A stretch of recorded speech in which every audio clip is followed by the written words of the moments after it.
নবাগতা ছাত্রীকে দিয়ে মাথা টেপাচ্ছেন ছাত্র পরিষদের কোঅর্ডিনেটর। শোরগোল দক্ষিণ ২৪ পরগনার সোনারপুর মহাবিদ্যালয় কলেজের ছাত্রনেতার সেই কুকীর্তির ভিডিও ভাইরাল সোশ্যাল মিডিয়ায়। শুরু জোর রাজনৈতিক তরজা। অভিযোগে বিদ্ধ সোনারপুর মহাবিদ্যালয়ের ছাত্র পরিষদের কোঅর্ডিনেটর প্রতীক কুমার দে। প্রকাশ্যে সোনারপুর কলেজে দাদার কীর্তি। ভিডিওর সত্যতা সিএন যাচাই না করলেও ভাইরাল ভিডিও ভুয়ো দাবি করে বিতর্ক এড়ানোর আপ্রাণ চেষ্টা ছাত্রনেতার। ভিডিও সেই ছাত্রীও কুৎসার দায় নিতে নারাজ। জানালেন ছাত্রনেতা প্রতীক কুমার দে কে দাদা হিসেবেই মানেন তিনি। এই ভিডিওর কোনো সত্যতা নেই। ভিডিও পুরোটা এডিট করা ভিডিও। আচ্ছা, আর পুরোটা ফেক এবং পুরোটা এডিট করা। আমাকে বদনাম করার জন্য, আমাকে রাজনৈতিকভাবে কলুষিত করার জন্য কেউ না কেউ করেছে। আপনার একটা ভিডিও ভাইরাল হয়েছে, কি বলবেন? আমার এখানে সত্যিই কিছু বলার নেই, কারণ প্রতীক দে যে আছে উনি আমার দাদার বয়সী। ওখানে আমাদের ইউনিয়ন রুমটাকে দেখানো হয়েছে যে ইউনিয়ন রুমে বসে আমরা নাকি এই ভিডিওটা আমি যেটা দেখলাম, তো ওটা সম্পূর্ণ ফেক, আর ওটা আমাদের ইউনিয়ন রুম ছিলই না। কিন্তু অভিযোগ কিংবা প্রতীকবাবুকে কেন্দ্র করে বিতর্ক এই প্রথম নয়। এর আগেও প্রতীক কুমার দের বিরুদ্ধে শারীরিক ও মানসিক হেনস্থার অভিযোগে পুলিশের দ্বারস্থ হয়েছিলেন সোনারপুর পুরসভার ১৫ নম্বর ওয়ার্ডের কাউন্সিলর পাপিয়া হালদার। মাথা টেপানোর ভিডিও ভাইরাল হওয়ায় তার অভিযোগই সত্য প্রমাণিত হলো, দাবি কাউন্সিলরের। আগামী দিনে এই ঘটনার ব্যবস্থা নেবে দল, কারণ ছাত্রনেতার এই কুকীর্তি দলের সংস্কৃতি নয়।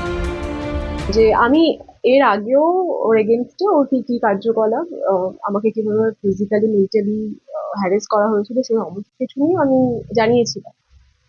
আজকের দিনে দাঁড়িয়ে ওটা যে এআই ভিডিও নয়, এটা মানে বুঝতে গেলে কাউকে এডিটার হওয়া লাগে না বা স্পেশাল কিছু নলেজ হওয়া লাগে।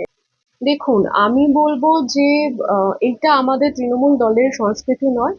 এটা দলকে জানানো হয়েছে, দল অবশ্যই ব্যবস্থা নেবে। যদিও পাপিয়া হালদারের অভিযোগ মানতে নারাজ প্রতীক কুমার দে, পাল্টা কাউন্সিলরের বিরুদ্ধে প্রতিবাদে সরব বিতর্কিত ছাত্রনেতা। আমি না ব্যক্তিকুৎসা করতে চাই না। যারা ব্যক্তিকুৎসা আমার নামে করছে তাদের রুচির সাথে, শিক্ষার সাথে আমার ব্যক্তিগত রুচি শিক্ষার একটু মানে পার্থক্য আছে, ঠিক আছে? আচ্ছা, পৌর মাতার বিরুদ্ধে কি কি অভিযোগ আছে অলরেডি দল জানে। কিন্তু কে এই প্রতীক কুমার দে? কার ছত্রছায়ায় প্রতীকের জোরজুলুম অপকর্ম? গুঞ্জন, প্রতীককে কলেজের ছাত্র পরিষদের কোঅর্ডিনেটর পদে নিয়োগ করেছিলেন খোদ তৃণমূল বিধায়ক লাভলি মৈত্র। এমনকি এই প্রতীক রাজপুরের টাউন তৃণমূল যুব কংগ্রেস এবং সোনারপুর দক্ষিণ বিধানসভার তৃণমূল ছাত্র পরিষদের সভাপতি। কিন্তু বারুইপুর কলেজের প্রাক্তন ছাত্র হয়েও কিভাবে সোনারপুরের কলেজে অবাধ বিচরণ? বিরোধীদের কটাক্ষ এই প্রভাব লাভলি মৈত্রের আশীর্বাদেই। প্রতীকের শাসকযোগকে কটাক্ষ আইনজীবী সায়ন বন্দ্যোপাধ্যায়ের।